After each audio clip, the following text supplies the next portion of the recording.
म्हणजे हां रामू हे केशव भाऊंचे आते भाऊ. नमस्कार. नमस्कार नमस्कार. हा, भजी घ्या हा. गरम आहेत ना. हा. राम राम. आणि ते रेतीचं काम झालं ना हो? झालं ना? हा. हा लिहिल ना. अरे बाबल्या, आलील ना चल. दुसरीत आहे तो.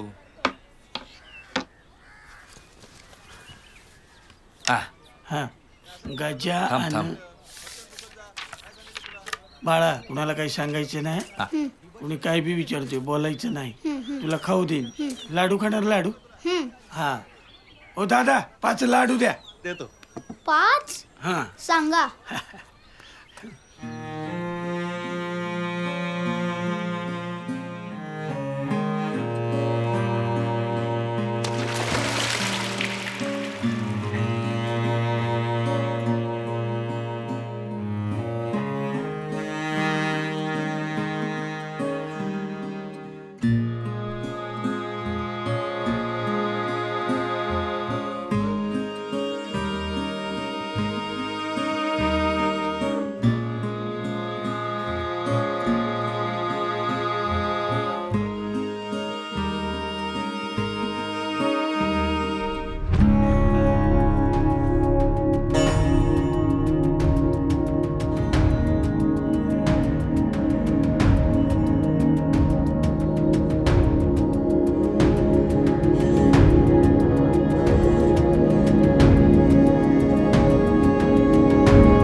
ओ केशव भाऊ,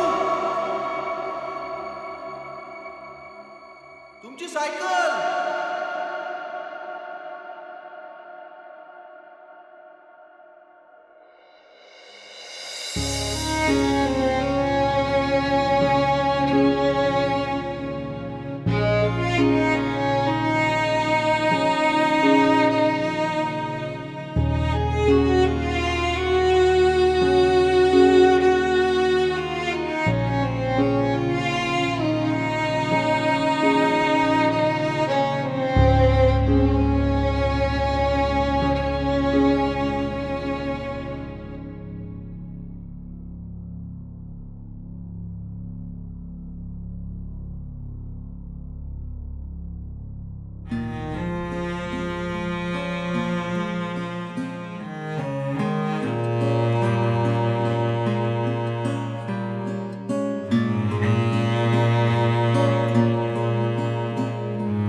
मंग्या म्हणतो तुमच्या सायकलीत जादू आहे आणि म्हणून सगळे लोक तुम्हाला मानतात. जिकडे जिकडे गेलो तिकडे लोकांनी सायकल पाहून आम्हाला तुमच्या घरचं समजून खूप दिलं. तुमच्यासाठी काही लाडू दिले होते ते संपले. आत्ता जे आहेत ना ते ह्या हॉटेलातले आहेत. त्या विरलेगावच्या काकूंनी विचारलं तर सांगा त्यांनी दिलेले लाडू मस्त होते. तसं आपण कधी भेटलो नाही पण वाटतं की ओळख जुनी आहे. गजा म्हणतो तशी जादू आहे पण ती तुमच्यात आहे.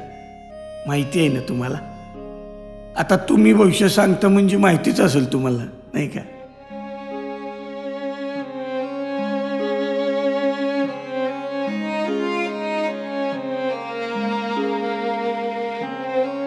छान आहे हो सायकल तुमची.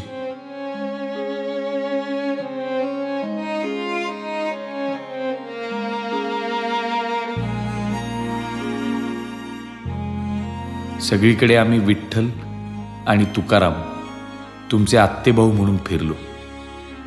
कुणी विचारलं कधी तर सांगा, हो माझे आत्तेभाऊच ते विठ्ठल आणि तुकाराम. सांगाल?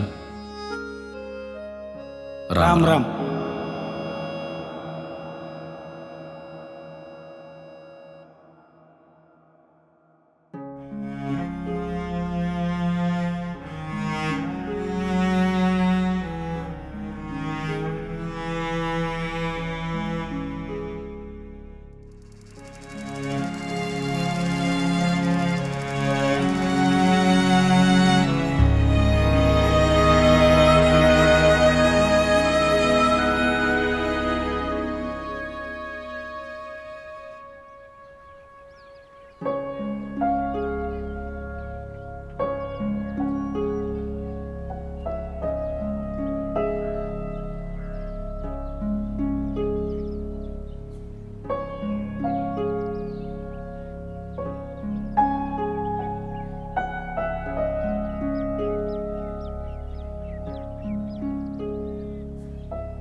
झालंय ना सगळं नीट? हो, आपण तयार केली आहे हे त्याला कळलं नाही.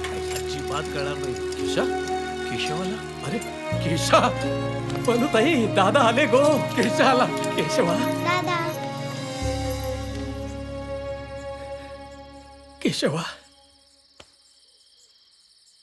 केस टाकीन तुझ्यावर पुन्हा असा निघून गेलास तर.